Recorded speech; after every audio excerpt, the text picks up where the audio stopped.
Hello, hello. Can I get a sound check? Somebody let me know if you can hear this voice so we can get this party started. Microphone check 1 2 1 2.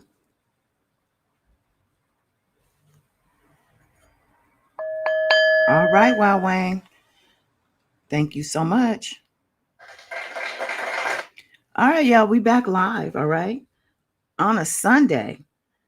I wanted to do a part 2 of last night's live. If you missed that one, you got to go into under the live tab and check it out when you have a minute. But it's a live stream, so we got to let this thing cook a little bit before we jump into the topic, which is part 2 of yesterday, talking about the final chapter and the overall book, Rashana Landfair's Who's Watching, Shorty, Reclaiming Myself from the Shame of R. Kelly's Abuse. All right. So we are going to finish up some things on that, tie that baby into a pretty little bow, and move on to Faith Evans' book. Actually, tonight, I'm coming back on in a couple of hours, but we'll get into all those things. I'm so happy to see y'all popping in the live. So give me a couple minutes. Don't go nowhere. We just got to let the thing warm up. Let the algorithm do its thing. If it's going to do anything, child. I hope it does. We can only pray. Who knows? YouTube is fickle. But yeah, let me make sure I have my stuff up properly here. I hope everybody's doing well on this Sunday. It's an amazing time to be alive. So yeah, while I get my stuff together here, we're going to just chill for a minute. Kick back and relax. Let's get into it.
All right.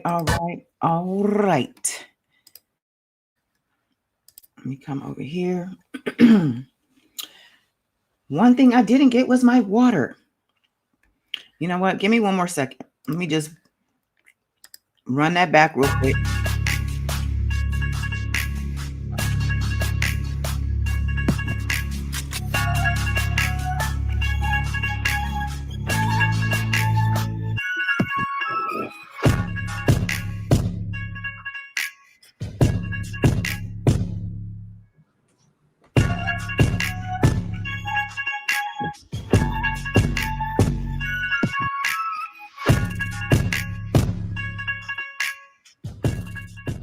Yo, who else is off tomorrow? Tomorrow's a holiday. That's why I'm here doing 2 lives tonight, because I ain't got to get up early.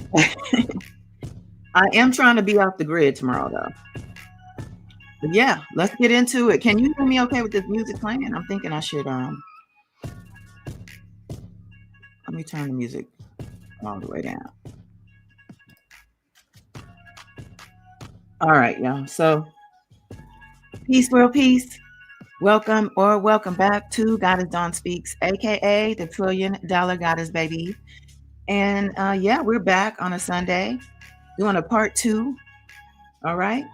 And let me say hi to everybody who was in the chat first and foremost. My warriors here for the Warrior Book Club recap. All right, Faye. Faye was up in here. Happy Sunday. Yes. Yeah, hit the like button. Michelle, what's going on? Yes. Wow, Wayne, thank you so much. Appreciate everybody who has sent love offerings. I appreciate the love. No amount is too small. No, but shout out. I appreciate it so much. Who else popped in? All right, Trav. Hello, hello. Loved forever. Oh, I'm so glad you could be here. Loved forever. I love that. UT, baby. Yes. What's going on, love? Chi-Town OG. What's going on? Yeah. But UT, so yesterday was supposed to be kind of a recap, but we kind of just did the final chapter. And we also just went into some interview clips of people, some of the main players, Sparkle, Andrea, of course, Rashana, Lanita Carter, who was the hair braider. I'm putting that in air quotes. Yeah, we had a good time yesterday. So if you didn't catch that live, go catch that live. Not right now, though. Right now, we're here. Right now, we are live in person, in real life, in real time. Work at 6 a.m., Trav. Oh, yeah. I guess everybody's not off tomorrow. All right. Thank you guys for the sound checks. And hey, Lon. Yes. Baby Yoda in the building. You were here, Juti? You're not here no more? All right. I know it's crazy times for some of y'all, okay? I'm here on the West Coast, baby. And it is 7 p.m. So it's still quite early. And especially, like I said, tomorrow is kind of a holiday. It's not really a holiday for me. I mean, I still have to work. I always have to work. Business owner here. Yeah, we work all the time. So I'm ringing some of my other bells today.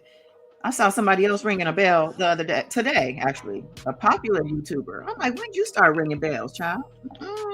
Not to say I'm the keeper of the bells, but you know, it's my thing. Nevertheless, hey, Cam. Yes. Oh, still here. Got you. 10 p.m. Oh, that's not bad.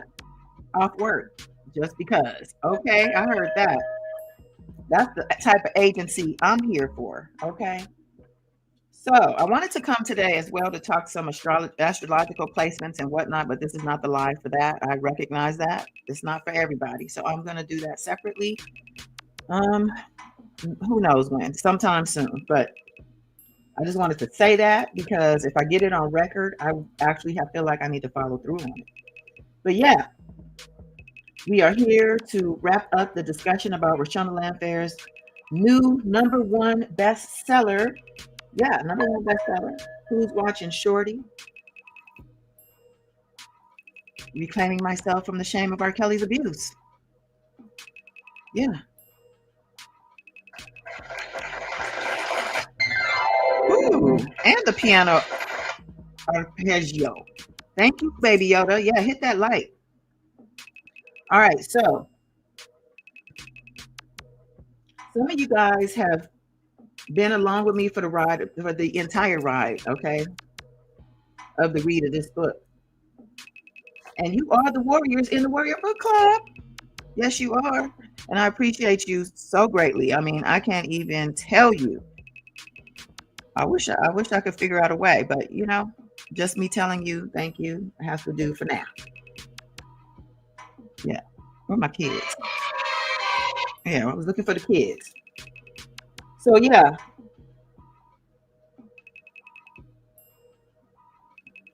Now, I don't want to sit here and lie and say that this is going to be the very last time that we talk about Rashana, her book, and especially not the last time we talk about R. Kelly. But we are just really putting everything into a box and tying a little bow around it, right? Now, before I press go on this here live, I want to invite you to join me later tonight. Yep, later tonight. Some of y'all can stay up, set your alarm, but I am going to start the Faith Evans book, Keep the Faith. It's a memoir. From what I could tell, it's interesting. Okay. So far, and also from the feedback that I've already gotten, people who've already read it have suggested the book. I know it's going to be a very interesting read. Like I told y'all, I flipped through some of the chapters and I found some stuff. Missy Elliott being messy when she was just carrying around a brown paper bag with all her stuff in there, sleeping on Faith's couch. And, her Faith jumping on Lil Kim in the studio while she was pregnant, while Faith was pregnant. So, there's drama, there's tea. And we're going to get into all of that, starting off with chapter 1 tonight. And, somebody's feedback as well said simply that faith is a trip. And that's good enough for me. Okay. That's a good enough stamp of approval for me. So then y'all, next, after Faith's book, I done already picked the next book.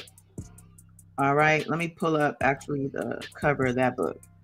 I actually just came across that book today on Facebook. She, the author, I didn't realize, I don't think I'm following her, but posted the cover with her little blurb about the book, and I'm in. And that would be, you can probably barely see this, but let me take this comment down real quick. Gloria Velez, former video queen, video vixen, I'll say, and also baby mother to Aaron Hall's child. She was a mere teenager, I think 14, when she entered the industry. And let me see if I can pull up her post real quick. But this is going to be a good one too. And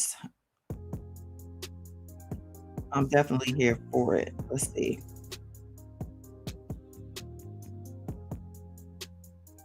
This is not the Gloria Velez I'm looking for. That's the thing about Facebook.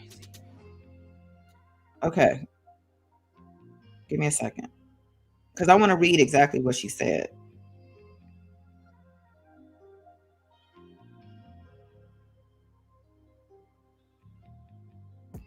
I don't be on Facebook that much, so it takes me a second to figure out, like, what exactly am I even doing? I need to see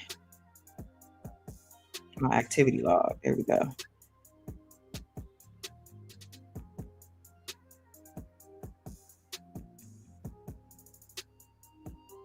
Saved items.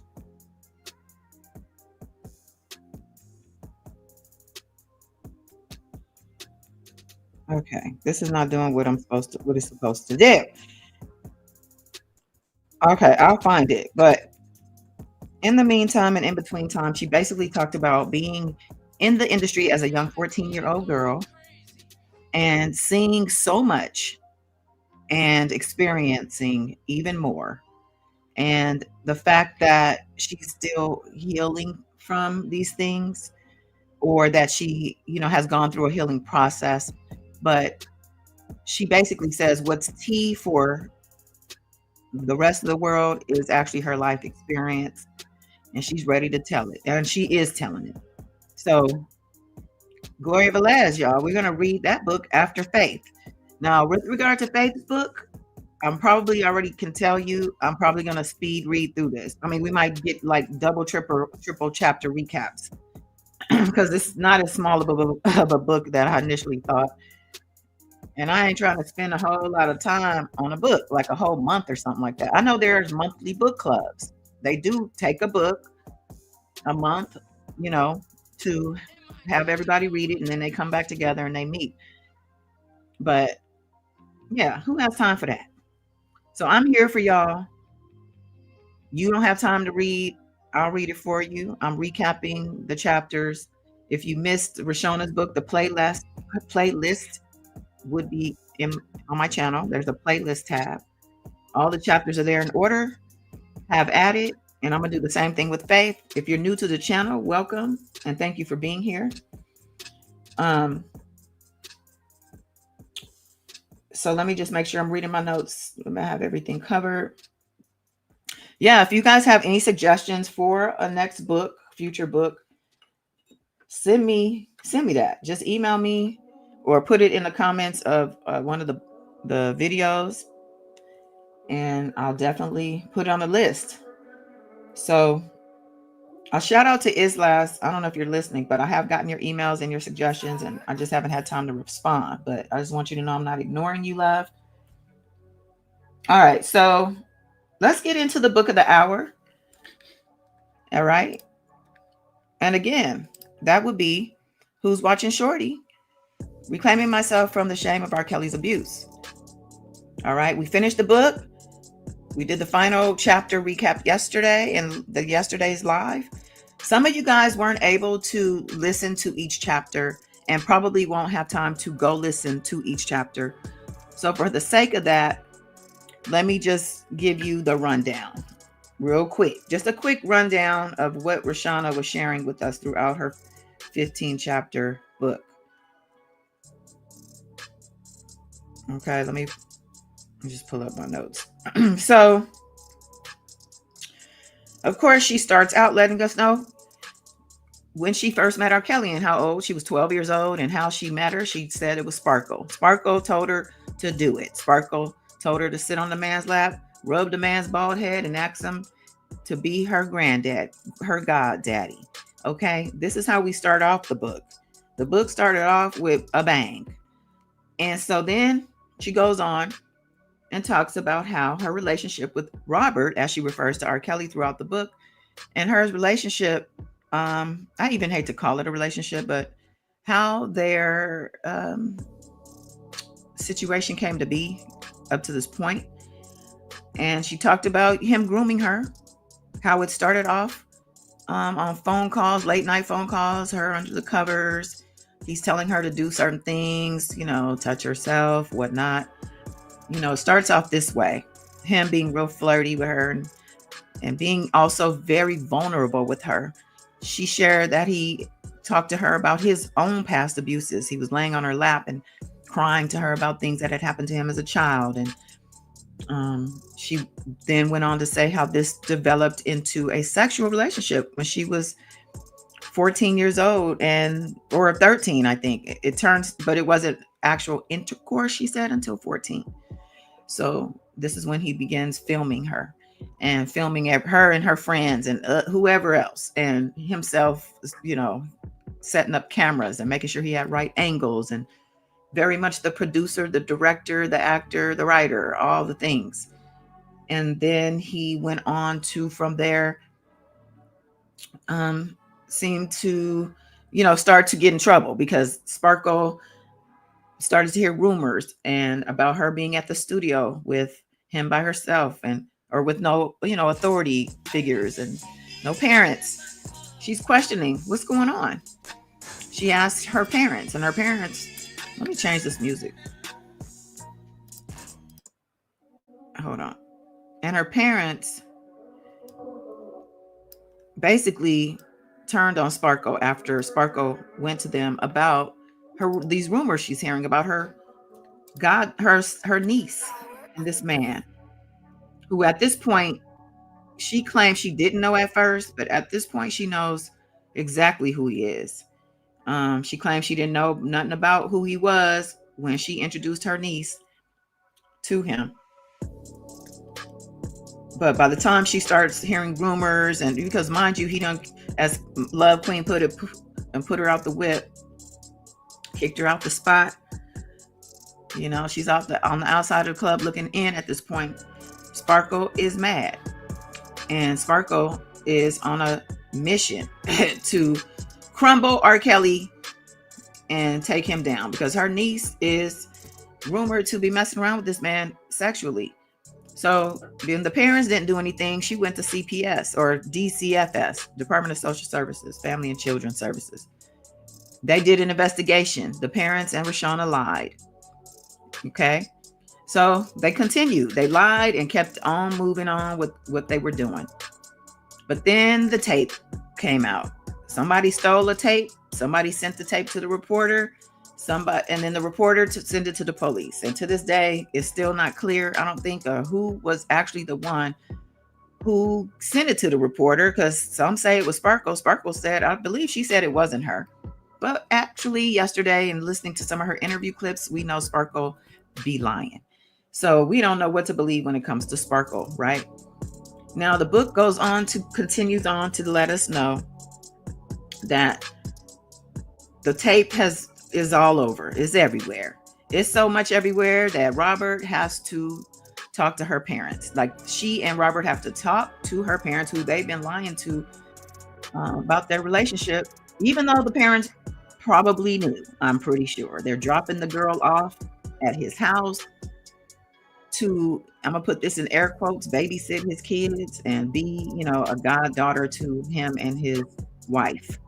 The parents never went in the house. They never met the wife. They didn't meet they just dropped her off. So they're, continuing on this facade until the tape explodes and reveals everything going on behind the scenes, behind the curtain, behind the veil. And from there, he begs the parents, I love her, please. Like, because at this point, it was the parents. The parents, I think they didn't realize either. At this point, the parents had the power. The parents probably felt like they were powerless. But when this tape was exposed and he confessed, so the parents knew it was them. For sure. The parents could have gone to the police, or at the very least got him for all of his money. But instead, he talked them into. I don't like this beat. Hold on. I don't like none of these beats. So from there, he convinced the parents to take Rashana out of the country for a month, the Bahamas, Cancun. Had the time of your lives. Even though you got to leave your young son behind for a whole month. He's only 9. Staying with his grandma is fine with him. It's fine, right? It's family. But you guys go do that. I'm going to go back, stay doing what I'm doing. I need to stay, we got to stay low. You guys got to stay out here. At this point, we have private investigators. We have the authorities. We have, all kinds of people. He's getting death threats. All kinds of stuff is going on behind this tape being exposed. And following that, an indictment. He talks about when he got indicted. And this is why he sent them away, because he knew they were going to have to face the grand jury, which they did come back to do. And when they did come back, they decided to go on and go with his program. They decided to put their power back in his hands. And they went ahead and went with his program, and they told lies to the judge, to the jury. All of them did. They all lied. It wasn't her. The dad is watching the tape, crying, telling the judge, it's not my daughter. Knowing it's his daughter. Even after that, the dad still is working for the man, playing the guitar. The mom at this point had to quit her job because of that trip. So she's relying on Robert as well, financially. And Rashana is still in the mix. But at this point, he's starting to try to kind of distance himself and keep her even more secret, because he's scared. He could be facing a lot of prison time. It took 7 years before the trial actually happened. She talked about that. She was hiding in the bus in the court parking lot while the trial was going on, as he's denying that they're on this tape having sex. Okay. Everybody, he had like 11 witnesses. She had 11 witnesses to say that was her. Classmates, family members. Okay. Yet the jury still acquitted this man. And after that, she said he really started acting a fool. Now, at this point, he's putting his hands on her physically. He's flaunting other women, which I think he was doing anyway. But, he was married too. We can't forget that. So he's acquitted and he's feeling himself. Mind you, before the trial even happened, he's busier than ever. Okay. He's working with all the big artists, writing for all the big artists. He's doing all these huge events. It's like nobody cared. The trial happened, he was acquitted, and people felt like, yep, we knew it. He didn't do that. So here she is having to continue to live in shame while he continues to elevate. And he's also picking up new women. She talked about how even after the trial, he met Geronda Pace, or Geronda Johnson, now Geronda Pace, and some other girls, which we know who they are. We've talked about all of these people throughout the years of being over here talking about R. Kelly and these cases as we have been. I don't have any co-hosts tonight to just rattle off names for me, but I have them in my head. We don't need to go there. So, at this point, she had, he's starting to try to shake her. She's getting too old. Okay. She's in her 20s now. I didn't even talk about the part where she had to be homeschooled because of the ridicule and the shame. Well, all the stuff, the people, you can't go to school after a sex tape of you and R. Kelly is out all over the country, all over the world, probably. And the kids at your school too, seen it. You can't just go to school like nothing happened. And she told us also when she was in school or being homeschooled, how she had to, he had bought her that PT Cruiser. She was putting around Chicago and she had to go do this whole ruse to make sure she wasn't being followed and to go meet him at the studio after her parents had forbade them to see each other for a short period of time. That's before she threatened her unalive herself and some other harsh things that he taught her and trained her how to tell her parents that she was going to do these things. She learned all this from his playbook. So back to her being in her 20s, he's starting to shake her. He is moving on because, she's too old now. And she's also not a pleasure to deal with. She has confessed this, that she was real nasty. She was a nasty piece of work. And could you blame her? She was taught by the best, meaning the worst. Let me refer to my notes. I don't want to get off track.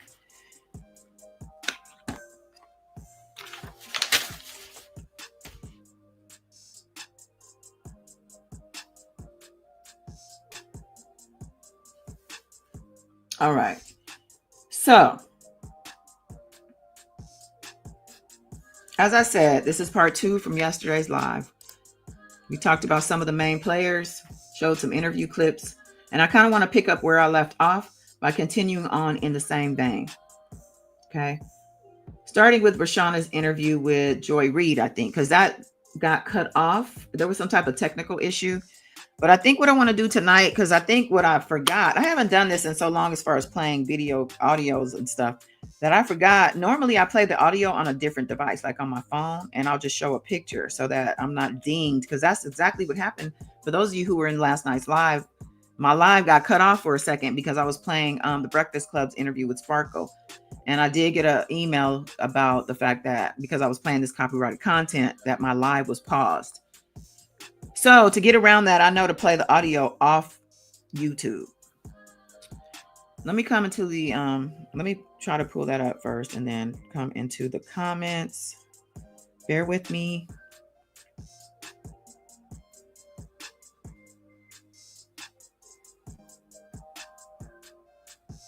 Shout out to Trav for sending me this stuff, because that's the way I can find it, by searching my emails. Here we go.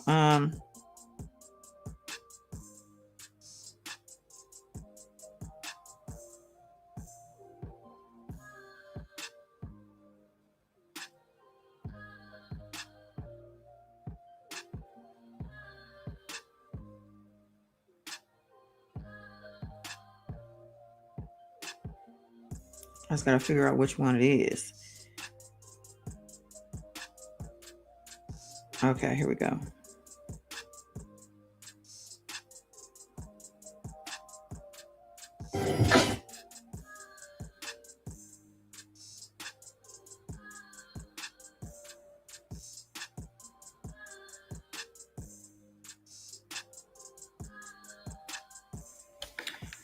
All right, I'm going to pause this music because I think it's distracting.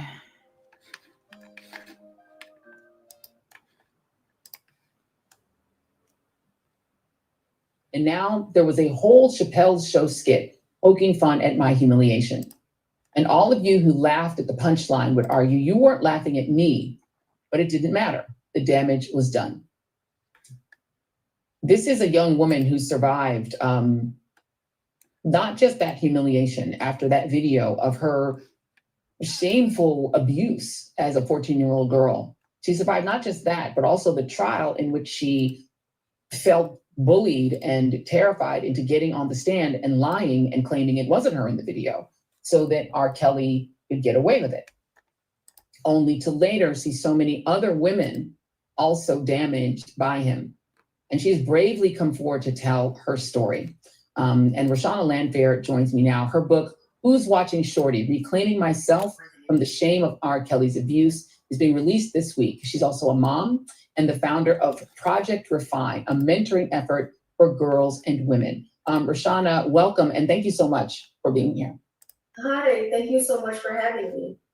So your book, first of all, it starts out as really a huge flashback to the 1990s. I mean, I think so many of us remember that era, and I said at the top of the show that it was this sort of age of possibility, you know, and you at that time are a 12, 13-year-old girl, you're a hip hop shorty, you love basketball, you're a tomboy, and you're in this, you know, this group, and you're 12 and 13 and already sort of experiencing kind of what it's like to like have people know who you are. And you wind up meeting R. Kelly. Yes. So I want you to start just by first, before we even get to how you met R. Kelly, if you could just describe like how you felt when you saw that skit by Dave Chappelle on the Chappelle Show. I felt terrified.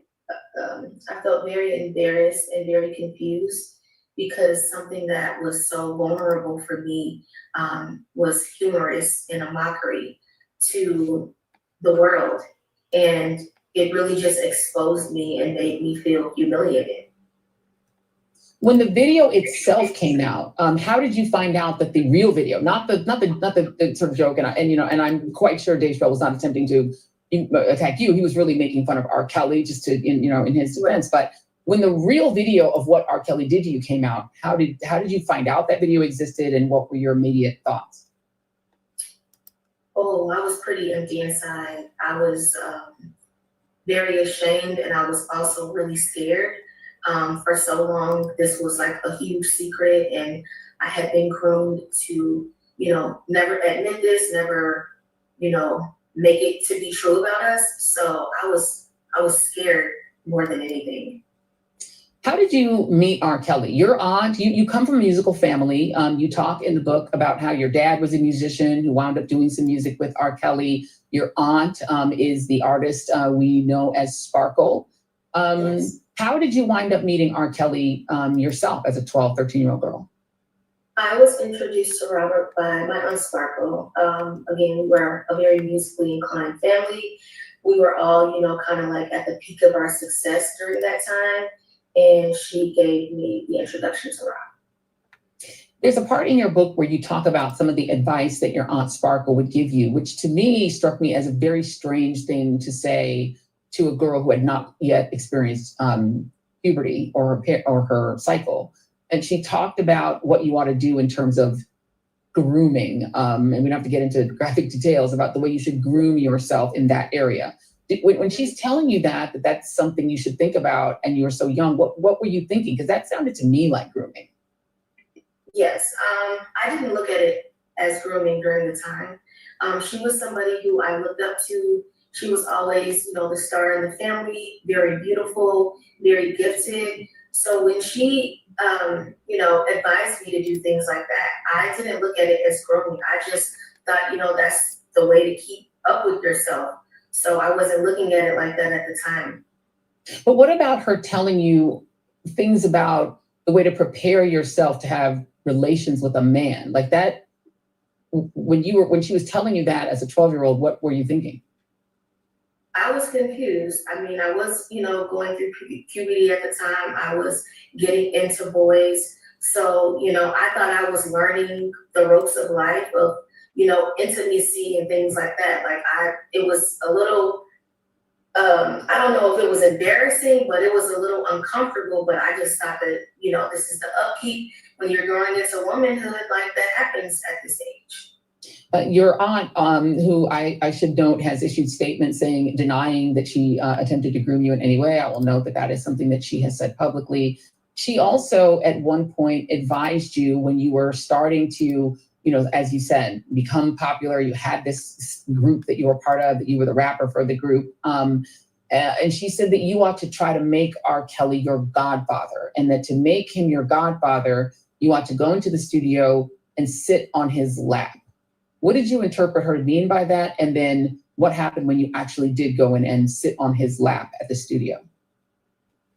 When she initially said that, it was very odd for me. Like, I had never sat on his lap or even thought to do that. So, I kind of felt like, okay, maybe that's the cool thing to do. Maybe that's, the warm way to introduce what I needed to say. So I, did what she advised. And when I did it, I was nervous to do it, but I followed through. And when I did it, he didn't really have a reaction to it. He seemed to be very comfortable from what I remember. And you were how old at that time? I was about 12 or 13 at that time. And how long was it between that time when he becomes your godfather? Did you start having regular phone calls with him that you in the book describe as almost, he's like another friend of yours? You're talking to him on the phone like you would talk with a boy at school. Right. So he did have a busy schedule, but anytime time permitted, like I would be calling or he would be calling, and it just became, an open line for communication. Like I would be trying to see if he was playing basketball for the night or going to be at the studio. That was kind of like routine for his schedule. So that's how our communication kind of unfolded into something a little bit more personal. And it wasn't just talking on the phone. He was taking you out to eat. He was letting you play basketball with him on private courts. Was he sort of treating you like you were a friend? I mean, this is a man in his late 20s and you were 12. Right. And that's another thing I think is very important when people are still humiliating me. I was a 14-year-old girl and Robert is 18 years older than me. So not only was he somebody I looked up to, we did have a lot in common. And I was used to being around the industry. So the things, seemed and felt normal at the time. And I will note that Sparkle, your aunt, is 16 years older than you in real life and 9 years older than you in her theatrical age, right? Her sort of stage age, she's 9 years older than you, but in real life, she was 16 years older than you. Boy, somebody said this yesterday, I think in the chat, how much older Sparkle really is than what she's saying she is. Her theatrical age versus her real age. So she's basically sounds like she's 2 years younger than R. Kelly and 16 years older than Rashana. So she should have definitely known better. And she knows, well, we won't go there, but this is a long interview. You guys got to send me timestamp, child, when you send me these interviews. I haven't listened to the whole thing, but we heard all of this. It's kind of recapping a lot of stuff we already know. But there's somebody here with a reaction. Somebody named Chris Witherspoon. I don't know who he is. Let's see. She's going to talk about this Gayle King interview. Let me see. Fault for any of this.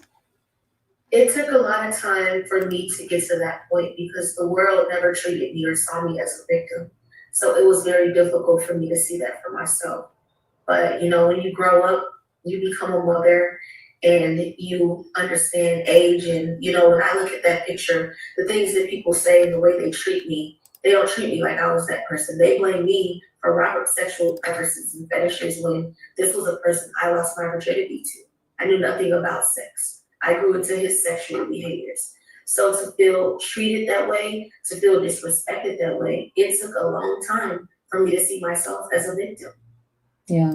When you saw the Gayle King interview, and this was in 2019, and again, I'm always sort of struck by kind of the timing of this. In 2019 is the year Jeffrey Epstein was finally prosecuted at a federal level for what he was doing.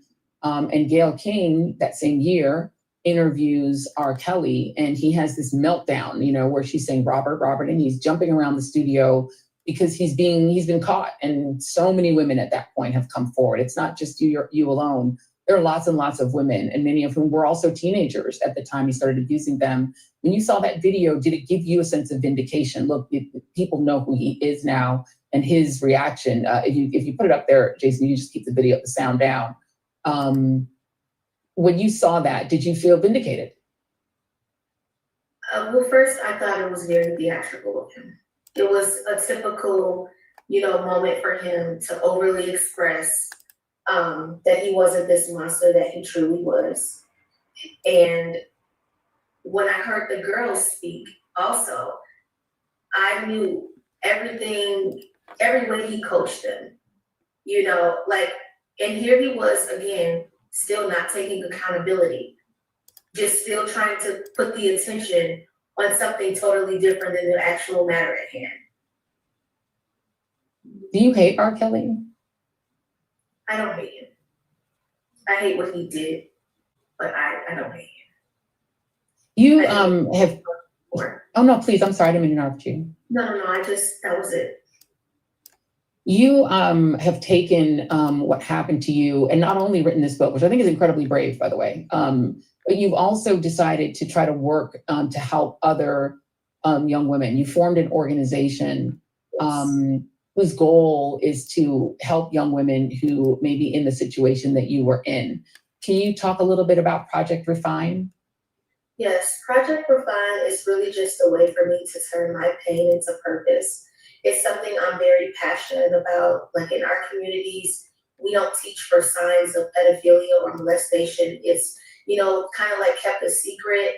And so I just want to bring awareness. I just want to create like a platform for young girls and women to just be themselves, have some open dialogue about, growing and really prospering and just really teaching, the morals that we should stand by to protect our children. Yeah.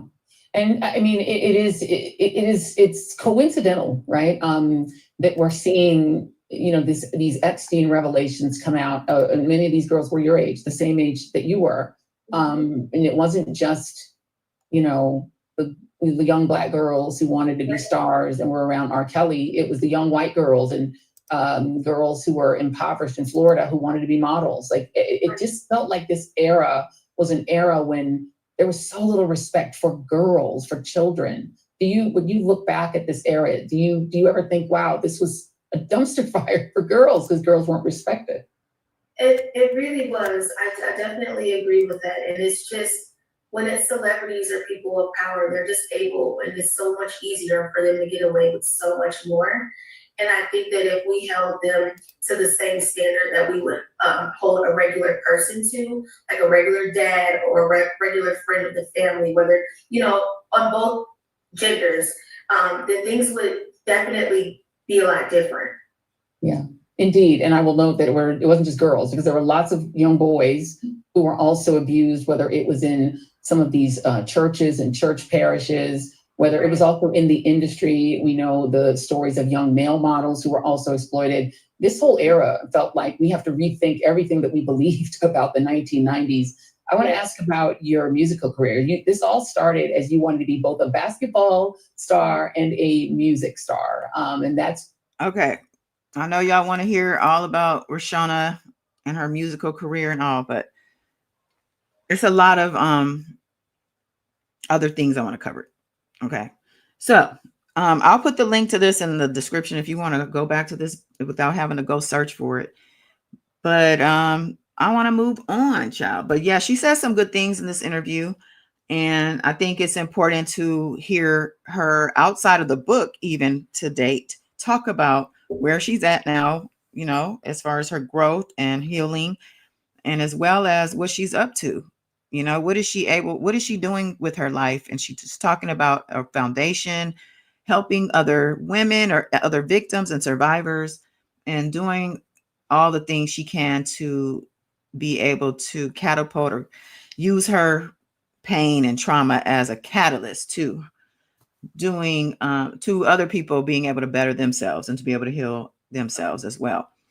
So good for her on that. And she looks amazing. She's obviously making her rounds. She's everywhere. And good for her for getting her shine while he's locked up in a pissy prison cell, eating ramen and being the disgusting subhuman that he is. Okay? Yeah, I got you, Beauty and Brains. I'm with you. Trav,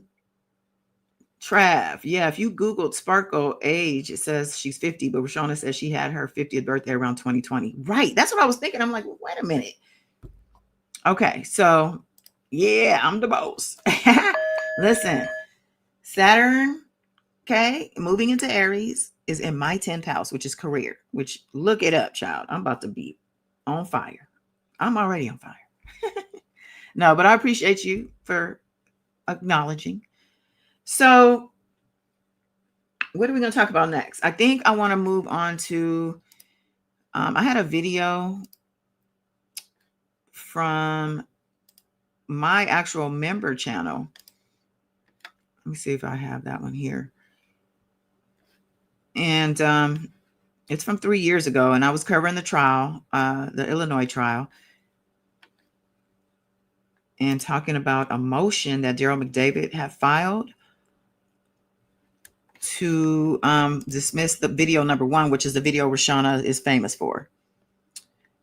So let me see. I'm just going to play a little bit of that because that's going to lead me into something else I want to talk about. Okay, watch later.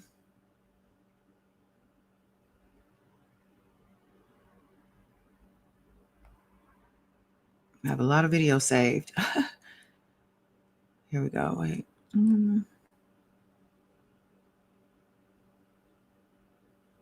Here we go.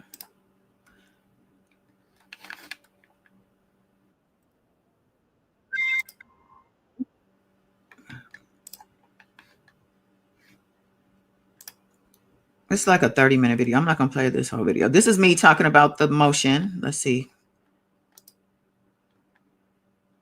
If you've been following this case, you know there's 4 videos said to be part of the evidence for the case.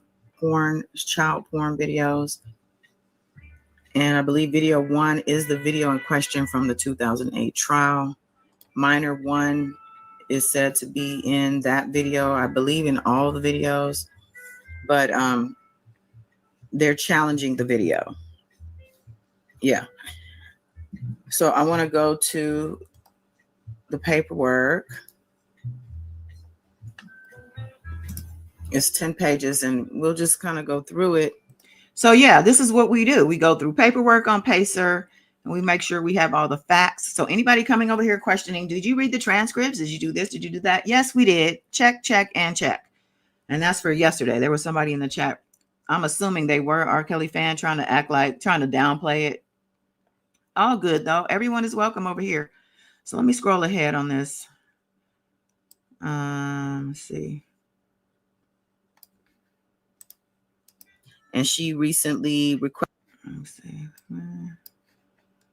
unsealed, because they feel like because let me go back. Oh, actually, I'm sorry. Let's see. So yeah, so okay. Initially, I think it was due Friday or Monday, but they were told to have their they were granted the extension. So now they have until Wednesday, the 9th. And I believe those were the motions regarding the Jim DeRogatis contact from what's her name, Angel Kroll, the lead prosecutor, the former lead prosecutor in the case, as well as her contacting supposedly minor one under a false name. So the government is going to be responding to that by Wednesday. They should be responding to this soon too. We have jury selection. The jury questionnaire is still being worked on. Jury selection is supposed to start on the 15th, which technically is the start of the trial. So that's what's going on in Illinois. There's still sealed motions that are being submitted, and the government is trying to keep everything sealed, the information, and Bongine, I believe, as well as maybe even the other defense teams, want them unsealed because they feel like because it has to do with this is not the right part. I'm sorry, y'all. Let me see. The government is telling the defense that they have no way to know what happened. Okay, here we go. Attorney's office, and it certainly is their obligation to do so. I did not get the timestamp of the video provided by the Sun-Times in 2002. Okay, there we go. I think we're where I want to be. What they purport to show the jury is not the inaccurate compressed copy from the 2008 trial. 4, evidence showing that what they have in their possession is the accurate and unaltered version of the video provided by the Sun-Times in 2002, rather than any other lesser or perhaps more enhanced version. This is not difficult. At least it should not be. All the government has to do is provide the court and the defense 2 separate video exhibits, one that is the very video obtained by the state from the Sun-Times, and another that is the inaccurate compressed copy that falsely claimed to be an identical reproduction of the original. These exhibits were admitted at trial. This should be within the ability of the United States Attorney's Office, and it certainly is their obligation to do so. If the government cannot at least prove to this court that they have the actual exhibits from the 2008 trial, then they should not be permitted to admit this recording into evidence. Trial and grand jury exhibits are received for the purpose of being maintained. The government is telling the defense that they have no way to know what happened to the real exhibits admitted during the 2008 trial. That is unacceptable. The government intends to show to video 1 to minor 1. I guess they meant to show video 1 to minor 1 and ask her if she made false statements about that video to a Cook County grand jury. If they cannot even prove that the video they are showing her now is the same video that Cook County received from the Sun-Times back in 2002, at the same video she was asked about before 2002 grand jury, then their chain of custody is woefully insufficient, and this video must be excluded. Right now, they have not and cannot provide proof to the defense. In short, if the state has somehow lost the actual exhibits from the 2008 trial and no one can prove that what the government has in its possession is actually the same video that was received by the state in 2002 and referenced with witnesses in the 2002 grand jury, then the government cannot be permitted to show it to the jury in this case and pretend that it is actually the same recording that it was discussed from 2002 to 2008 during the pendency of Robert Kelly's Cook County case. The government needs to obtain the actual exhibits from the 2008 trial and from the 2002 grand jury so they can establish a complete chain of custody and prevent Judge Gaughan's apocryphal tomato from polluting the integrity of yet another judicial proceeding. What they need to do is get that judge in here. I know they don't do that, but it seems to me that's what will be necessary. So this is signed by Bo Brindley, which is and Vadim Glosman, attorneys for Daryl McDavid. I feel like they are earning their pay because unlike previous motions from like Greenberg and even Bongine, because some of her motions have been a little questionable, but this one is It's pretty simply stated and well stated, and they're making that point very clear, as they had to repeat themselves several times about the chain of custody. And that's what's at in question here, the chain of custody of videotape number 1, where minor 1 is at the center of, because of the 2008 trial. So the government is supposed to be responding to, to this motion, and we'll be interested to see, what they say. I'm not sure if this is one of the motions they got an extension on. They just got an extension. Okay. So as you heard me draw out about the chain of custody for videotape number 1, they were questioning that. They wanted to make sure that exact tape from 2008, the trial, was the exact tape that they were also reviewing for this trial that happened in 2022. The government's like, we have no idea if this is exact tape. They were trying to say this tape is no good. And so that was that. So then this video, and I don't even remember I know Daryl got off, but I don't remember why exactly. Like, I don't remember if it was because of the chain of custody of the tape. I think the tape was allowed in. So let me just say that. I don't believe that the tape was dismissed. From what I can recall, I'm pretty sure you guys know, but it was a good motion though. They tried. So let me move forward. Let's see, because we're going to start talking about this R. Kelly sector. The R. Kelly sector, which I'm telling y'all is crazy. But let me see. The lawyers, the Curcio hearing. Yeah. So yeah, she's Rosine is, doing work in both the New York and Illinois trials at this point. And yeah, this thing is a lot. It's a lot, y'all. And it's a lot, too, because of what's going on with these guys. If you remember, you should see that there is, we've done a live and talking about this, but I also have recordings that from a conversation I had with Angelo, and I'm breaking it down because it was a 3-hour long call. But, if you're on this channel, you probably know that we believe that Larry is basically just trying to cover his ass right now. He's okay. Well, I'm not really trying to get into all that, but I just want to segue into the R. Kelly sector and the people who actually don't agree with us, who actually support R. Kelly still to this day. Okay. Still to this day. We're talking about Mr. Dana J. Mr. Dana J, who's been over here in this chat. And, I'm not going to bash Dana.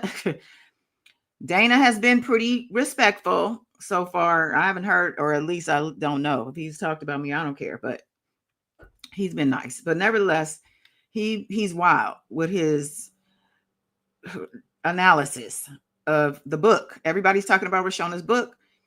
These people, some of them have even come out of, I don't even know, because I don't see these people, honestly. This lady, Sharon Wimbush, and all of a sudden she's Goddess Sharon. Like, come on now. She knows where she got that. But nevertheless, she has some wild things to say when she was on this lady's channel. And I'm just putting their channels up because I think it's only fair. So I will be playing some audio from some crazy shit. But let me send something. Actually, I need to put a different picture up. But yeah, we're about to get into what's really crazy is what these people have going on upstairs, child, when it comes to this R. Kelly situation. I'm sitting here trying to figure out what exactly am I even doing? Oh, okay, here we go. I'm going to send this picture to myself so I could put it up here on the screen. I just want to get you guys' opinion. And plus, maybe there's people watching who agree with these people. I just don't understand it. And I think it's just super disrespectful to come after this girl after she has come out to bare her soul as much as she could, about her abuse, the abuse that she endured. So Let me put this picture up real quick so we know what's what when I'm playing this audio. We need to be clear on who's speaking and where we at. And just know these people are not on my channel. I'm going to make sure we have that very clear.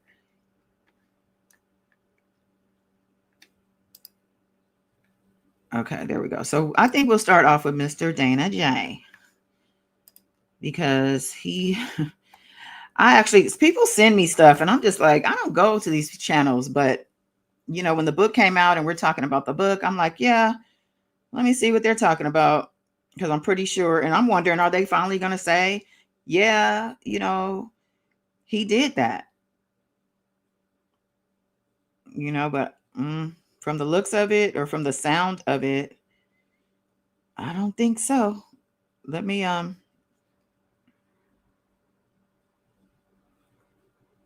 pull up the video.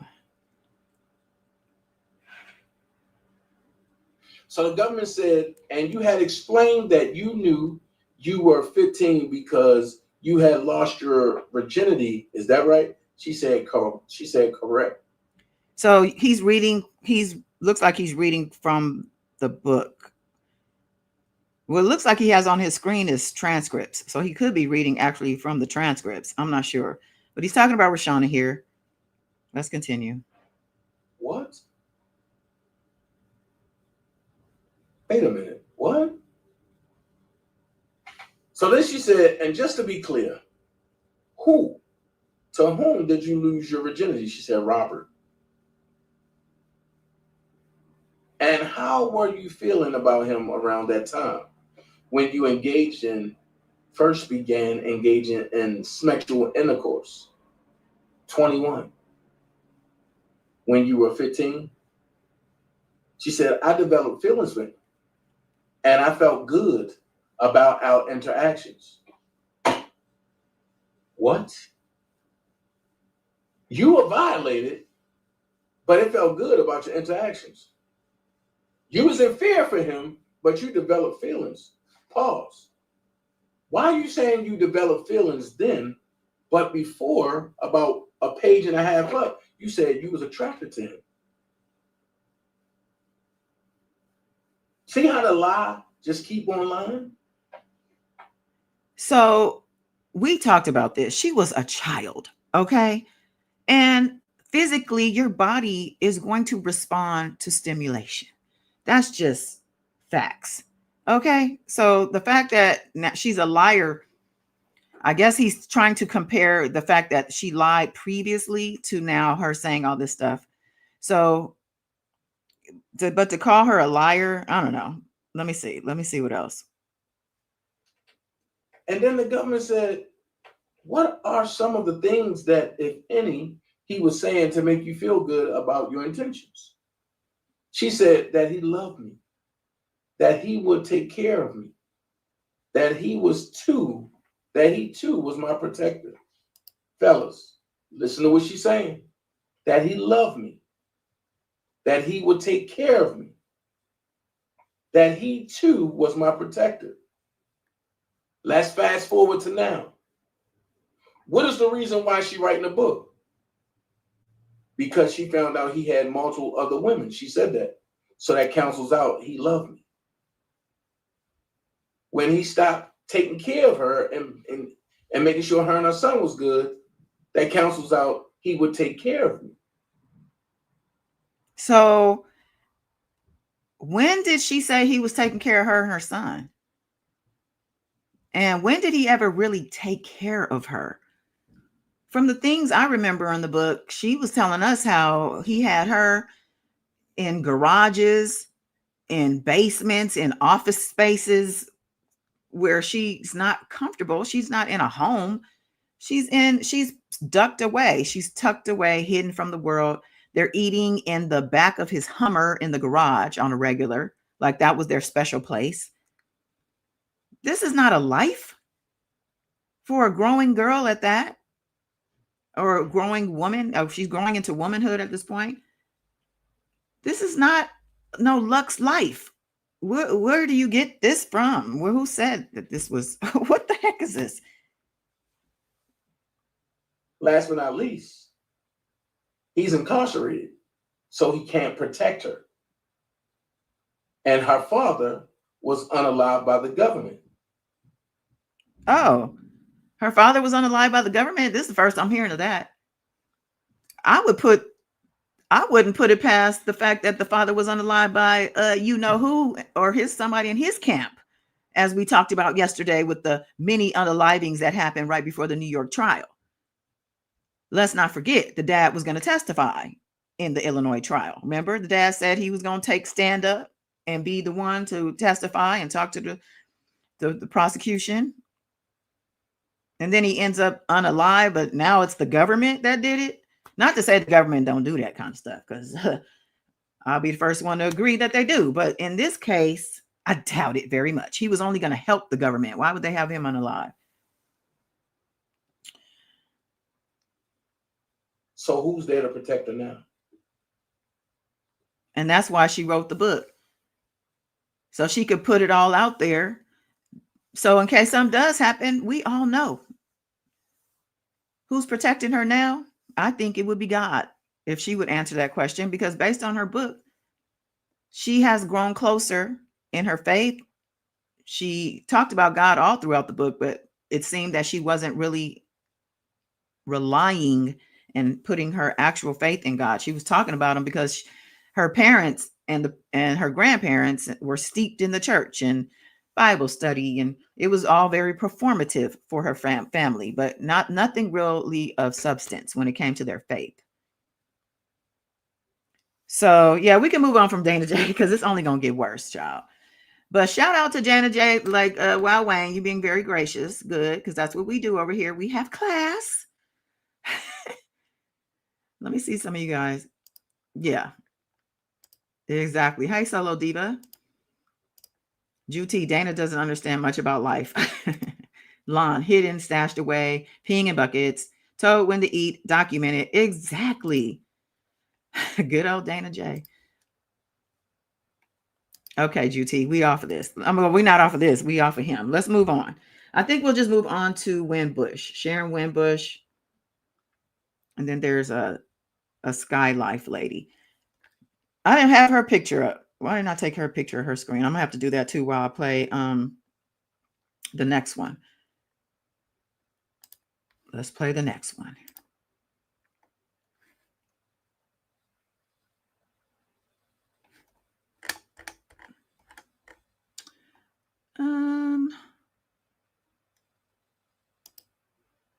This is an absolute epic failure for Rashana Landfair. Shorty. No one thinks worse Hold of on. Robert because those that Actually, not supposed to be playing that off of my YouTube. I forgot. So give me 1 second. And that's the wrong picture because we're not. Here we go. is an Okay.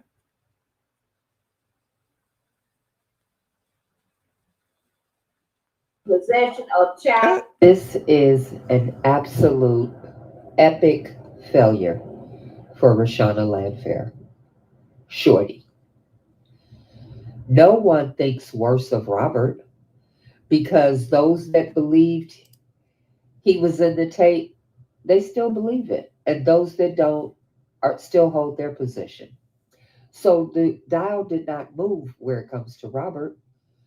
All she succeeded in doing is making 100% of people that watch her hold her parents accountable, drag her father, drag her mother, drag Stephanie Edwards Sparkle. So all she succeeded in doing was tarnishing her father, her mother, and her aunt, that is apparently the only one who was watching Shorty. So this didn't accomplish anything for her. Nobody's buying the book. Nobody's interested in her story. They'll watch the interview in part, but they're still landing on the same position they've always been on. It's just now they're pointing the finger at her and her family. More people are calling her out, saying her behavior is wrong, saying she knew what she was doing. She's old enough to know better. You know, all she did was bring more criticism to her. And 100% of people are dogging her father out, 100% are dogging her mother out, and 100% are dogging Sparkle out.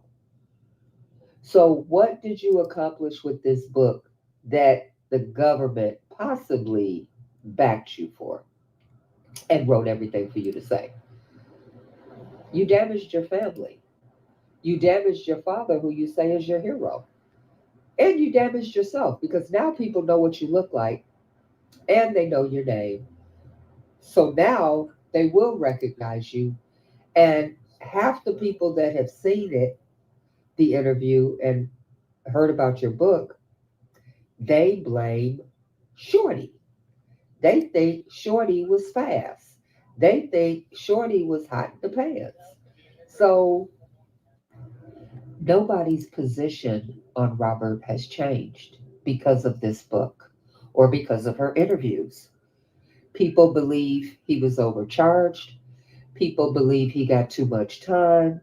People believe these females were fast and running up behind grown ass men trying to get money. And some people believe it was him and he did whatever she said in the book. So across the gambit, people have their opinion, and not one person has changed their mind because of her book or her interviews. So she's 100% lying. Y'all think she sounds congested here? Wait till I play you. I just want to play the next one just so you can hear her. But okay, you guys already addressed most of the things I was already thinking. So let's just come through the comments real quick, child. Trav, epic failure. Her book is #1 bestseller. She didn't even check before she went and said nobody's buying the book. Why don't you go look it up? How about that? Google is free. Oh, but the internet ain't. Maybe she don't have internet, y'all. Well, Wayne said everything said is allegedly spoken. I think she actually is speaking this one, Wayne. I think we can confidently say it is actually spoken. Beauty and brains. She sounds like she needs to blow her nose. She does, doesn't she? Solo Diva. Who is this lady? Sharon Winbush, she goes by, and she changed her name to Goddess Sharon, I think, because of me personally, because I do. But anyway, no, it's neither here nor there. I'm not the only goddess on YouTube, obviously. But she supposedly was R. Kelly's nutritionist at some point in the 90s for like a year's time, if that. She claims to be the know-all, be-all to R. Kelly and all the goings on. She even mentioned recently she was there when Rashana was introduced to Andrea. I think she said, which is a lie. But nobody ever mentioned her. All right. Did you ever hear anybody mention a Sharon, Chef Sharon? I don't think so. But she supposedly upgraded to being his strategist when it was his trial time, and like being the one why the reason why he changed the lawyers and why he's locked up now. If she wants to say she was his strategist, then she's to basically get the blame for the fact that he's locked up today. But that's who Sharon is, child. She's on her channel spewing this stuff. She's been doing this for the whole time, years. We've all been on here. I've been on here 7 years. A lot of these people have been on here 7, 6, 5, 4 years. You know, people have been on here on their side of whatever the R. Kelly argument they're on. And a lot of them created channels to go against people like me, Tasha K, since day one. We were on here going against R. Kelly, okay, on his head. Still am. But that's who she is. So let me just let y'all hear her. This is how she sounds. Took the stand in the Illinois trial. Her aunt, Sparkle, Stephanie Edwards, went live and said she was lying under oath. She also said if she were in a relationship with R. Kelly, Rashana and her mother were cool with letting Rashana start a relationship with him. that's the most telling statement in all of this. Because Sparkle said she was 14-year-old and she was a victim and she was in the tape. If she is in fact a person who was 14 in a tape, she's a victim. Why would you then say she started a relationship with him? Do you guys hear the wheezing in between the words, though? You might not be able to hear it on this side, on your side. Andrew said, is she sick or something? I don't know, but she was on another live, which I'm going to play a clip of this because this was epic, honestly. I have to admit. She got gathered up, okay, by, I believe she's a clinical psychologist, somebody who has her wits about her. Trav said he hears the wheezing. I wanted you guys to hear the wheezing. You might have to back up your let me play one more snippet. Her and her mother were okay with her starting a relationship with him, knowing you were in a relationship with him. That is the truth of what's going on here. That is the core of why all of this happened. And yeah, she might be hooked up to something because you can't hear it on the live she was on the other night. But I was like, child, you need to leave this whole case alone and go relax somewhere. Okay. Juti said definitely a chain smoker. Adrienne, welcome. She is wheezing. Oh my God, go to the hospital, woman. Screaming. Oh my God, when I first heard this, I was sending it to all my people. Oh my God, listen to Sharon. No, she's not a menace to me. Yeah, she better stay back too. Don't play with me. We'll be back to messy Mondays right away tomorrow. All right. So, okay, you miserable. Oh. So I want to move on to the next thing here. Is Sharon. She's going head to head, child, on Angie's channel. Now there's a lady, Miss Mo, I believe she goes by, that's going to come on here and get her together. And I think that's where I start this part because I'm tired of hearing these people. But let's see. Let me pull it up.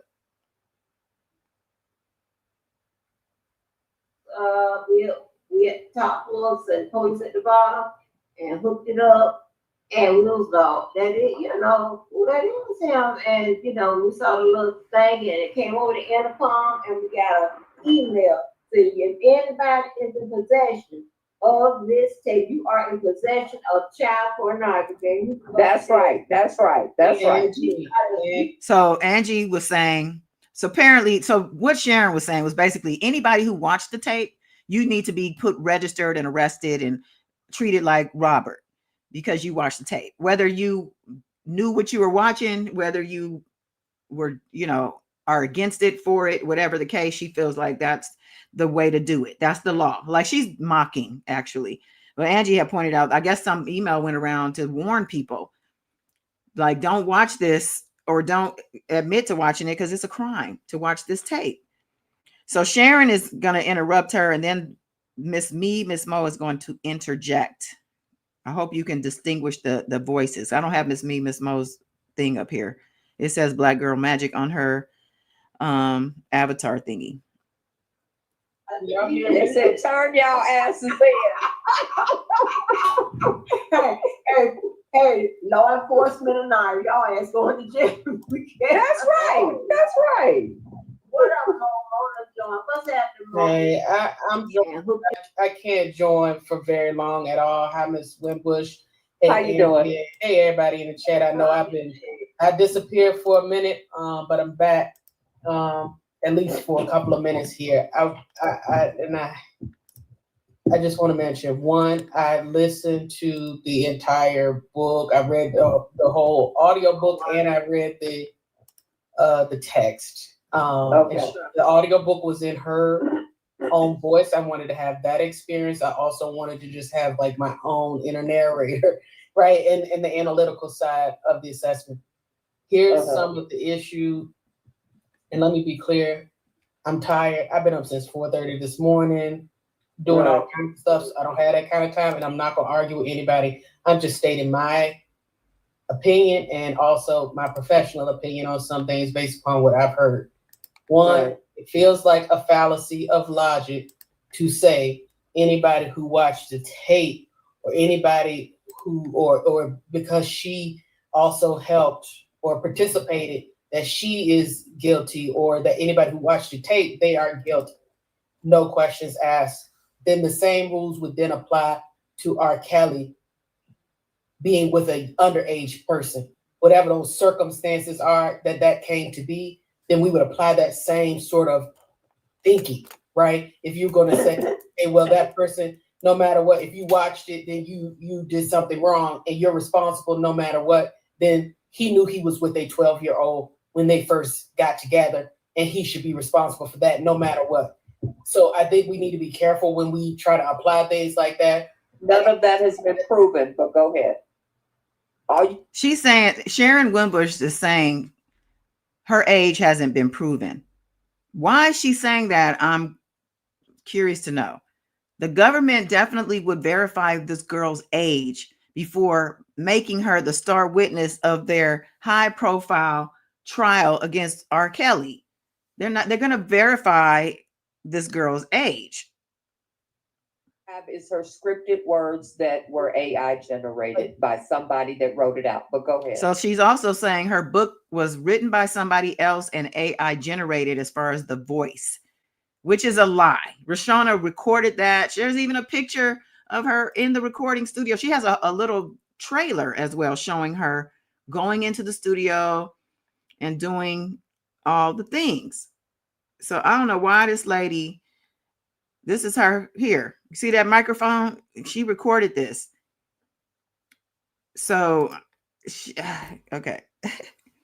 And that may be, however, here's what I'm going to always lean to. And y'all, and again, I've been gone for a minute, but I'm also going to go with the evidence in addition to, I'm not just going off of her information. I'm going off of what the jury found, which clearly a jury of his peers saw enough evidence to believe that it was her. The fact that she was provided immunity suggests that the prosecutors had evidence that suggests that it was her. Her mother got on the stand and said that it was her. There were people in the previous trials, multiple individuals who said it was her. Her best friend from that time said it was her. Her passport had a necklace on it that was identical to the necklace that was on the person. So now we're talking about, and even, if we look at what's going on in the world today in the files that are currently out there, those same rules are applying there. Why are we not going to apply them here? Okay, yeah, that might be different, right? Okay, one thing, it might be a coincidence. But now we have a set of different things that all align. That is when you have what we would call fact. And we cannot get into a place of anti-intellectualism where we will allow ourselves to discredit or deny facts for what they are. There is an abundance of different elements in addition to her statement. From what I saw and what I am familiar with this case and what I read there, for me, that's what I'm saying is fact. It doesn't have to be a fact. How do you determine her age? It doesn't have How to do be you determine her age?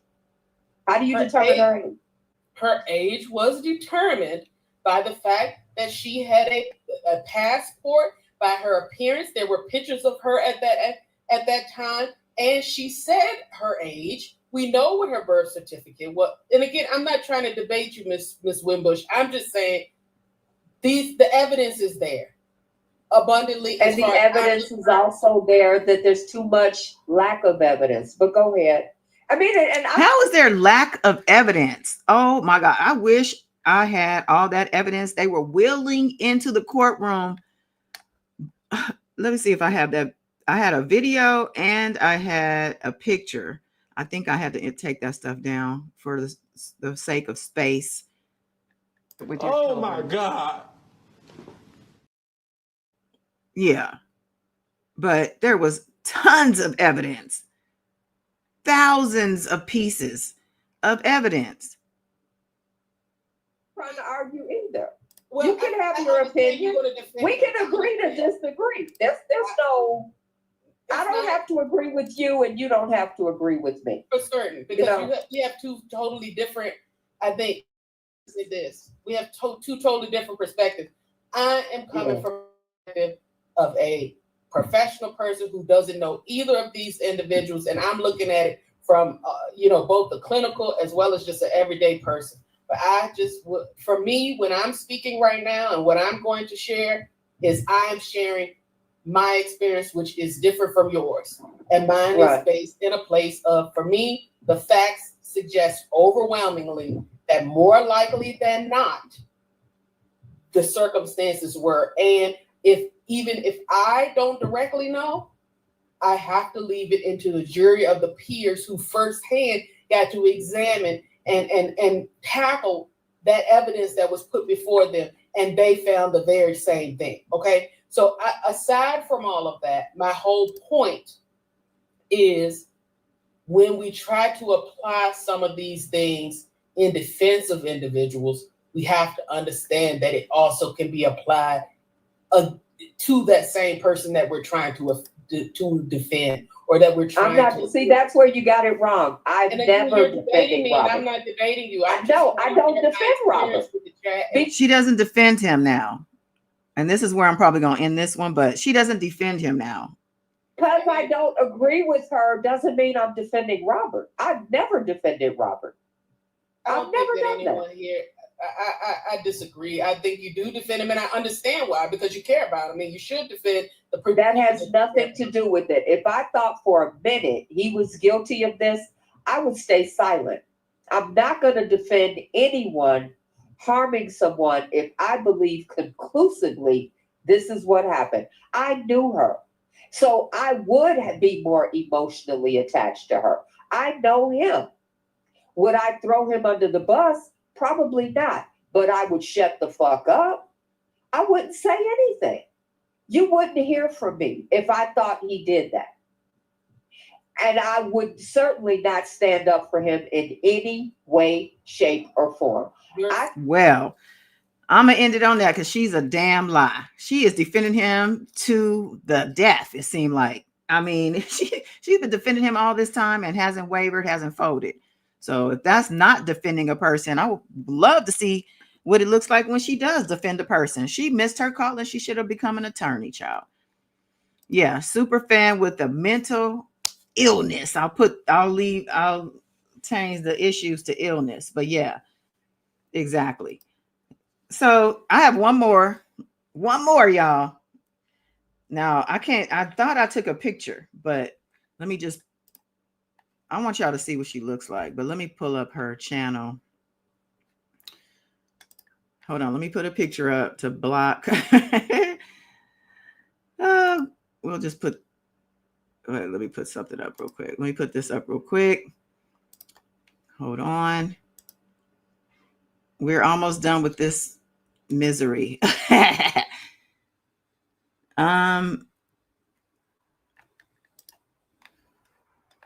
Was arrested. Okay. Now I need to go to her channel so I can. She has another video she did. She shows her face. I just want you guys to see her as you hear her speak here. Live.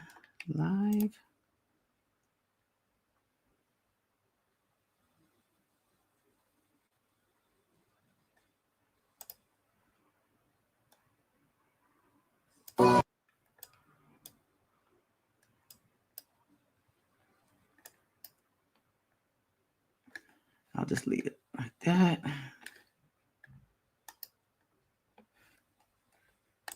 Okay, y'all. Thank you for bearing with me. Ooh. I cannot get the right buttons for some reason. All right.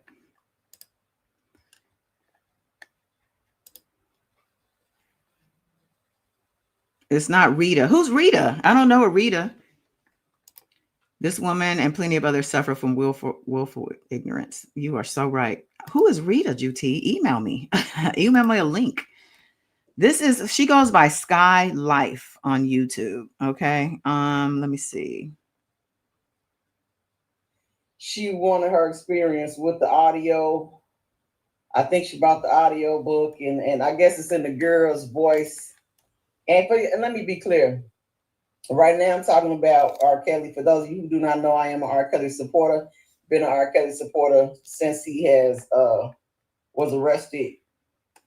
But I should say prior to that, he's from my city. He's from my side of town. I've always supported him, but the support really wasn't needed until he got into legal trouble.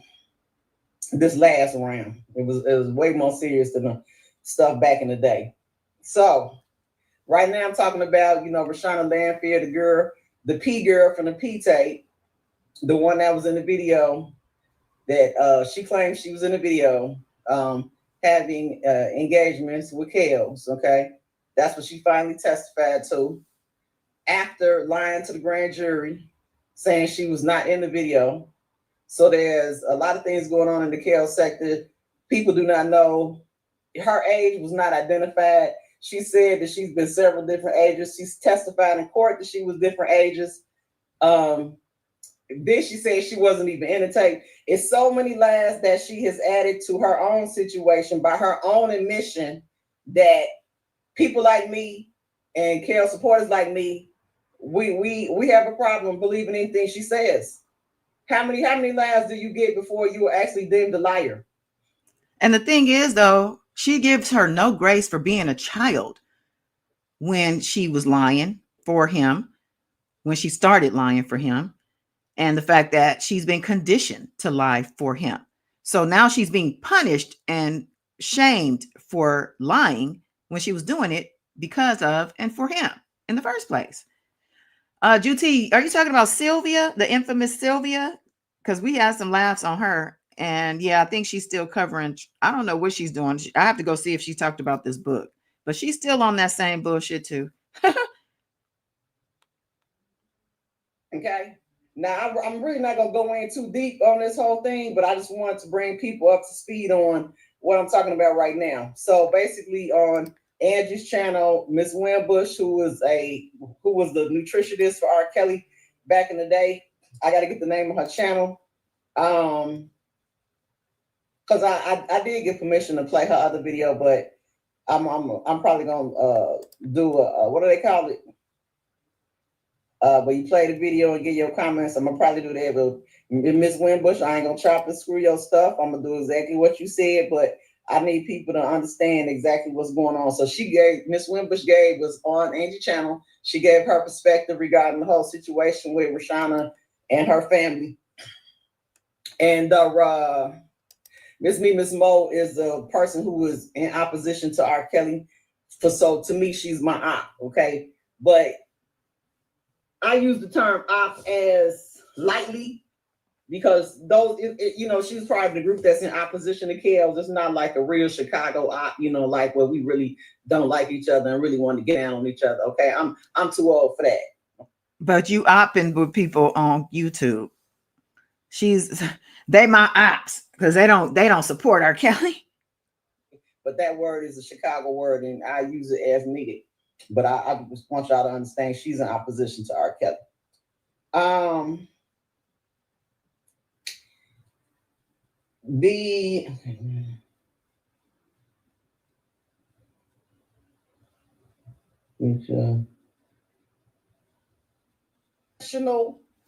It was a couple cuss words, but it was cute. They had a good old standoff. I really liked it. I wish I could do that. Hold on, let me skip ahead. Were not brought into. She's talking about the back and forth we just heard with Miss Mo, Miss Me, and Miss Sharon Wimbush. Yeah, y'all, and that's also something that was discussed on Andy's channel. It's critical things that were not introduced that would have been in defense of Kels that would have mitigated the damages. Okay, let's just be real. There are so many mitigating factors that were not included. Okay, that would have could have minimized the damages of R. Kelly's situation, but they were not able to be brought into court. But also, he didn't have the best attorneys to get him in there. Thanks to Sharon Wimbush, let her tell it. Let her tell it. She was very instrumental in his attorney switch. So you over there praising Sharon like she on your team and this and that, but she really did that man in if she did what she said she did. She did have an agenda, but if she was really 14 and not 17, he should not have touched her. Yeah. Well, the point is, Miss Rose, when it comes to me, is mutual responsibility. Nobody's exempt. Mutual responsibility when it comes to an adult and a child. And this is the problem. And I'm going to get off of her right now. But yeah, Juti said, he will never be me. Thanks for the reassurance. Who is this lady? Another R. Kelly supporter that you need not concern yourself with, child. I'm just bringing this to light that there are people out here who feel this way. After we read this girl's book, gave this girl props for coming out with her truth, for being strong enough to, talk about this thing that's been over her all these years of her life. Like, the abuse she went through was embarrassing, shameful, humiliated, degrading. She told us all these things. She didn't even get into a lot of the details because it was so disgusting. She wanted to spare us. Also, she didn't want to immortalize it in the book.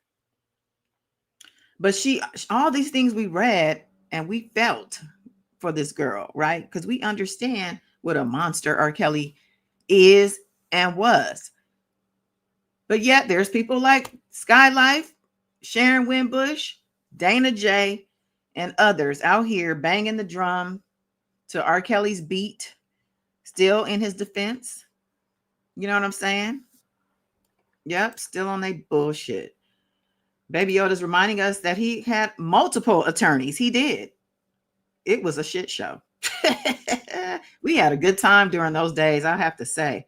It was exhausting though. Baby Yoda, I guess some folks think it's okay for a grown man to sleep with children. I guess so. She goes on to talk about how, what did she say? She herself was out in them streets, even though her parents, she had supposedly a good home, a good upbringing with two parents who were very educated, who made sure she also went to college. She's double degreed, she said, in Bachelor of Science and Sciences. And but she has her history and her past, and she understands that life in the streets with the young girls. Even though she was going home when the street lights came on, she knew there was other girls that did not, and they were indulging in things, and they had a good time doing it, and it was their choice. So what's funny, Trav? Levi. So I'm doing my little research for this live, right? Listening to different people. I listened to somebody else who I'm not gonna name, but this person, we broke bad, and I don't mess with them. But apparently Levi was in the chat of this person's live saying that he had a gag order against him. I don't know if it was a joke. He said he had a gag order against him because he was going to be testifying against Sharon Winbush. Goddess Sharon. There's some type of investigation against her. That's what he said in the chat. So I don't know if it's true. I just know that he hasn't had the balls to come on his channel and say anything against Rashana Landfair.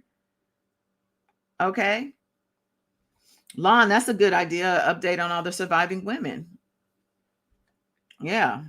I just tend to leave them alone. I haven't really looked anybody up. And I have my share of experiences with them as well, one-on-one, especially the one in particular who made me say, you know what, I'm gonna leave these people alone. They are too much. There's too much damage over here for me to even try to touch. But yeah, so let's move on, child. The R. Kelly sector, still living in Delulu land, obviously. I want to move over to social media real quick because there was something. Was it X? Let me see. I want to show y'all. So we're going to I'm going to transition at this point to talk about, I think that, at the end of the day, what this book is all about and like what we need to be focusing on coming off this book.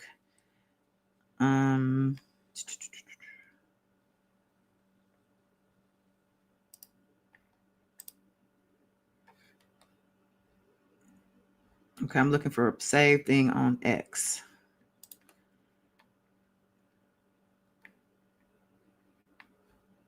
Let's see.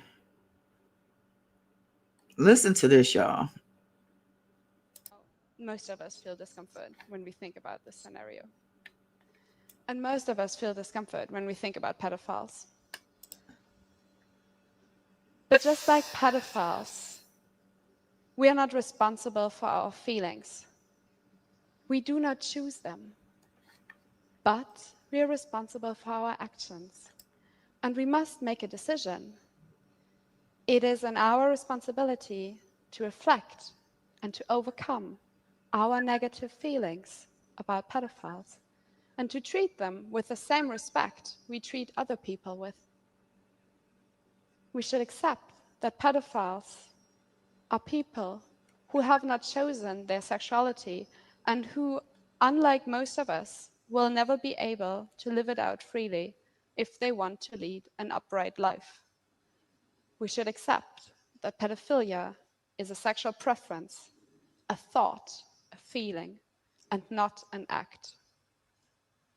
We should differentiate between child sexual abuse and pedophilia. We shouldn't increase the suffering of pedophiles by excluding them, by blaming and mocking them.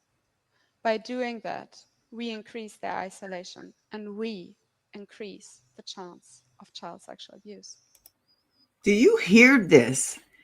So somebody posted this saying, breaking. Scholars now say that PDF filing is a sexual orientation, like LGBTQP. They're going to put. We must accept PDF files and respect their feelings. Otherwise, they'll abuse more children. So we're doing it for the safety of children. We're going to embrace them. This was like a TED Talk or something. Yeah, this is a TED Talk, which, from what I understand, are respected talks that people give because of some type of role that they hold. I don't know who this woman is, but I know that she needs to sit her ass down about this. We're not accepting them into society like it's just some normal way of living. Any sexual contact with a child, even to desire a child, she's basically saying, well, that doesn't mean they're going to act on it. Okay, well, maybe some don't, but some definitely do. And we cannot be embracing or accepting any of that. Now, I also want to talk about talk about being silenced. This person posted this clip of Savannah Guthrie. Well, let's see. Savannah Guthrie, whose mom, Nancy, was taken, remember, kidnapped. We covered this story on Friday. But you guys have seen, I'm sure, all the headlines and all the news about it. This lady's been missing for like 3 weeks. So they're saying that the reason is because she covered the Epstein victims, or this lady specifically, Virginia Guthrie. That I was going Let me to see. Which was a big deal. Virginia Guthrie is no longer alive either. She was the one who actually had Prince Andrew convicted for his part in Epstein's ring. First time in London. I was so young. Keelan woke me up and said, "You're going to meet a prince today." I didn't know at that point that I was going to be trafficked to that prince. And then that night, Prince Andrew came to her house in London, and we went out to Tramp. Prince Andrew got me alcohol. It was in the VIP section. I'm pretty sure it was vodka. Prince Andrew was like, "Let's dance together." And I was like, okay. And we leave Club Tramp, and I hop in the car with Ghislaine and Jeffrey. And Ghislaine said he's coming back to the house. And I want you to do for him what you do for Epstein. I just couldn't believe it. I couldn't believe that even royalty were involved. First time in London. I was so young. So basically, she says she was trafficked to a prince. She named Prince Andrew, Jeffrey Epstein, and Ghislaine. She described being woken up, put into a car, and sent to a prince. The clip aired. The allegation is on record. Virginia Roberts Giffrey has later died. The cause publicly described as an apparent unaliving. I thought it was a car accident. But anyway, now years later, Savannah Guthrie's mother, Nancy Guthrie, has disappeared under unresolved circumstances. Is this all coincidence, or does the Epstein story have a way of following people long after the cameras turn off? So trafficking is one of the world's biggest problems, obviously. So, now with all the stuff going on around these Epstein files, it's hard to turn a blind eye, right?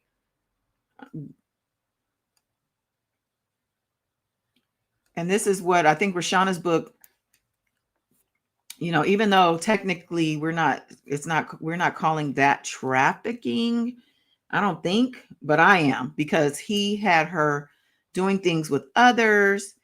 He had him traveling with her, doing things, sexual things as well, probably on the road and all of that. He probably definitely did traffic her. It's a form of trafficking.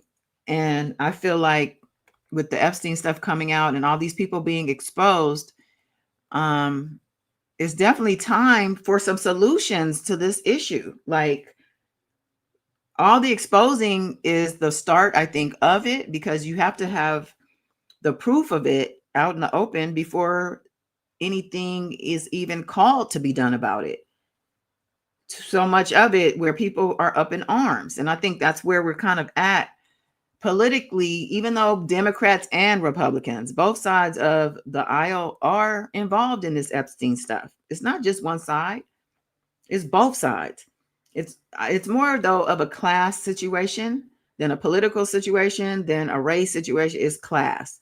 These people with money, and I've talked about this, they are out here just wreaking havoc on the world, on the communities, society as a whole. I had something else. Let me check my Instagram real quick before we go.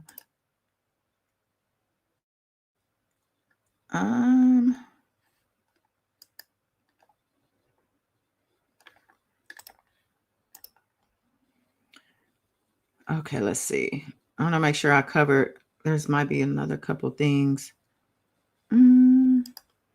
Yeah, people keep saying this book is backfiring. People are calling on her mama and Sparkle to get locked up. I don't think she thought this out. He said, this is a person called Justice for RK. He's been on Instagram all these years defending R. Kelly. So he posted this about Rashana's book. People know the Landfairs hung out around Kells for decades. Her father was his biggest supporter. And see, that's a lie. Her father did work for the man. I wouldn't say he was his supporter. None of this information, he said, hurts or helps R. Kelly. People are going to rock with him no matter what. Same thing Sharon Wimbush said. And then everybody in the comments, I think it's about the money. It's just, ridiculous. They cut off the money. It's about the money. She needs the money. She always needed the money. They always needed the money. There was never money to be given. He didn't give anything. They said this is George Landfair. I don't know if you guys can see this. Putting on the Hits talent search winner. And his winning performance during Putting on the Hits, Saturday at 5 on 44 WEBV. Well, that's Prince. I can't. But yeah, her family was a musical family. I'm assuming that was one of the Landfairs. Here's Sparkle with her. Not all that you heard yesterday from my niece is true.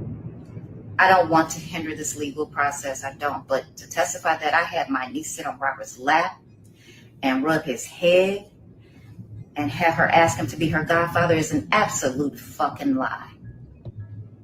You all cannot imagine the hurt that comes from pain caused by the people that you live and are willing to die for. Another lie. Robert and I were never in a romantic relationship. Never. To show you sabotage is a highly priority within them.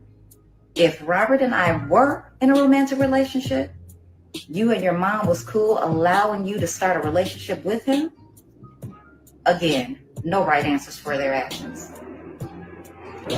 This journey of mine, I started with the greatest of intentions, and all I've gotten from it is hell. I'm saying this again to say not all, this is not how we were raised, and it has fucked up family names, relationships, and death, allegedly. Enough is enough. I've endured being not believed before, so my niece's false statements don't bother me as much as her mindset and willingness to tell the lies. I'm certain it's from her mom, certain.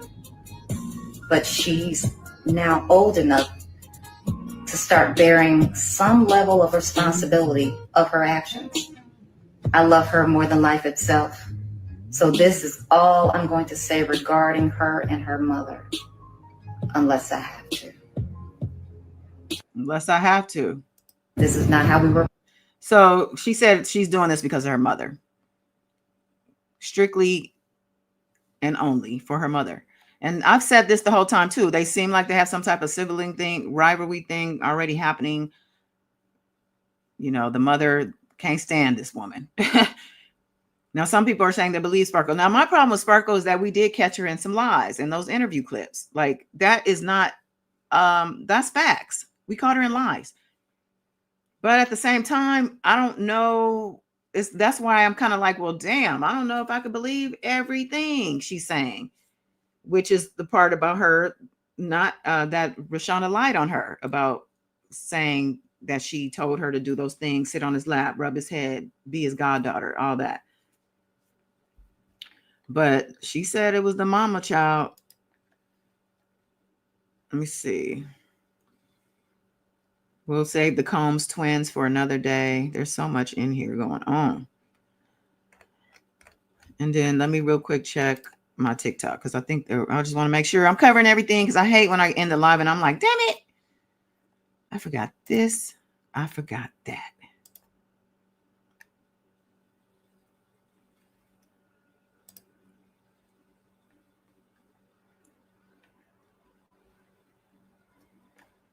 Okay, what's going on?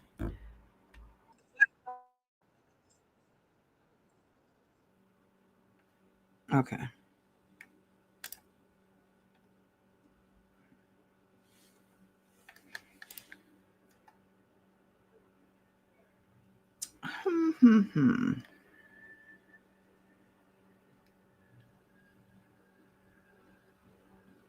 I think,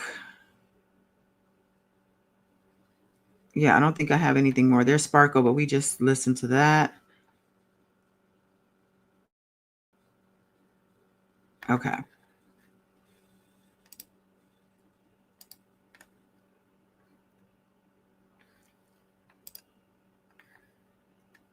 Okay, y'all. Well,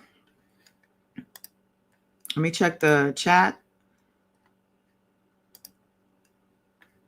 Make sure I got everybody's comment. Oh, you said that was Greg in that video, Beauty? I forgot the name I said it was. I was just reading the thing. Again, I would not want to be in Sparkle's shoes. Same. I believe her. It was Robert. Yeah. I mean, yeah. Juti, her mother is all different level of screwed up. So I believe that part. But Sparkle is not that clean either. Right. Great live. Thank you, Baby Yoda. Thanks for hanging. I'm surprised you're still here, child. I forgot to ask you if you were off tomorrow. I think you might be. Cam, when she said if I was romantically in a relationship with him, why would you let your daughters in one, and how she said it raised an eyebrow? Yeah. Okay. Yeah, I mean,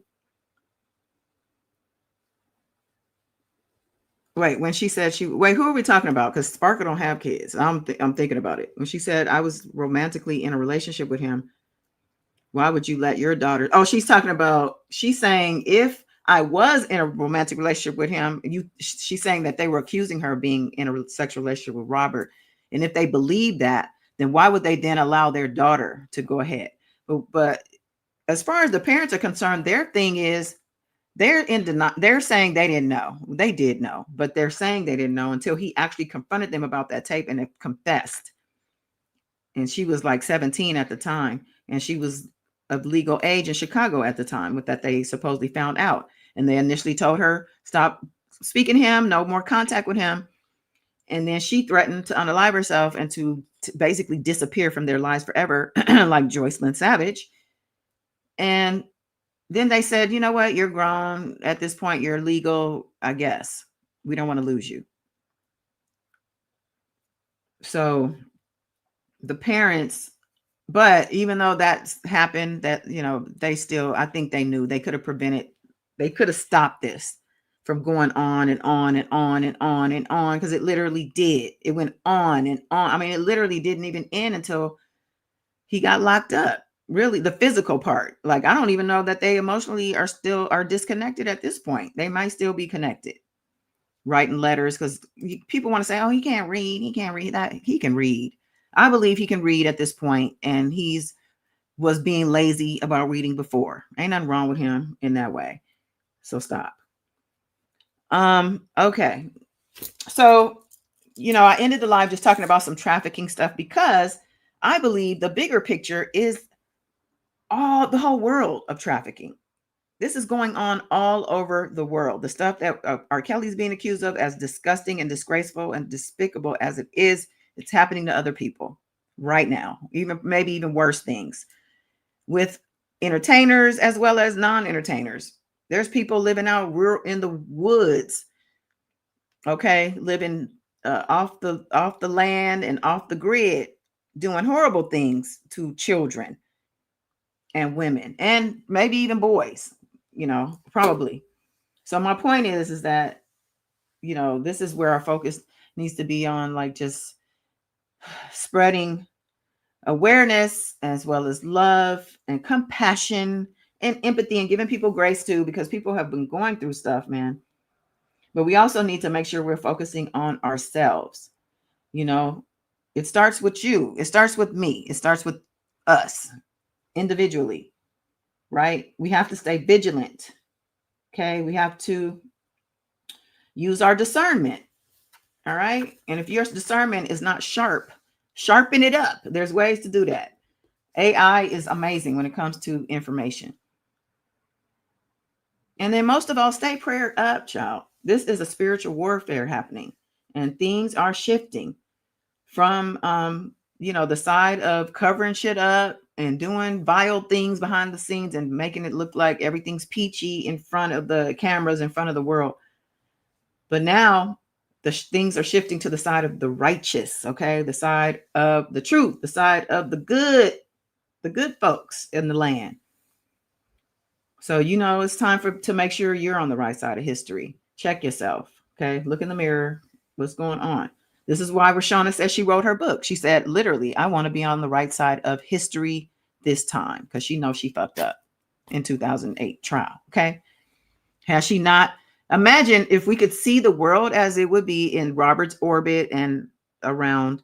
If she had told the truth during that trial, what would his life look like now? He might be just getting out of, well, he would have been out, I think, already. But what would have the people who were victimized by him while he was out after the trial, what will their lives have looked like now?